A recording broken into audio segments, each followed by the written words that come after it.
స్వామివారి దర్శనానికి వచ్చే భక్తులు తిరుమల తిరుపతి దేవస్థానం అందిస్తున్నటువంటి అన్ని రకాల సేవలు బాగున్నాయని మంత్రి సవిత అన్నారు. గతంలో కన్నా ఇప్పుడు స్వామివారి దర్శనం ఎంతో చక్కగా జరిగిందని తెలిపారు.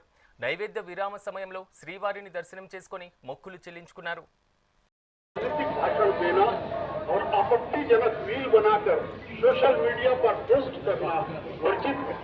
उल्लंघन करने वालों नमो वेंकटेशाय।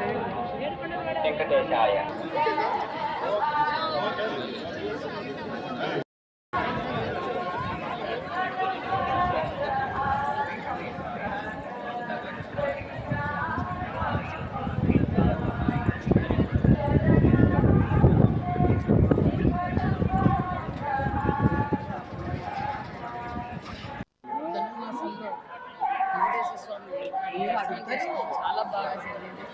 భక్తాదులతో కూడా చాలా ప్రసాదం ఎలా ఉంది, అకామిడేషన్ ఎలా ఉంది, భోజన వసతి ఎలా ఉంది అనేది చాలా బాగుంది. చాలా క్వాలిటీగా ఉంది. సర్వీస్ చాలా బాగుంది. టైమింగ్ ప్రకారం కనిపిస్తున్నారు.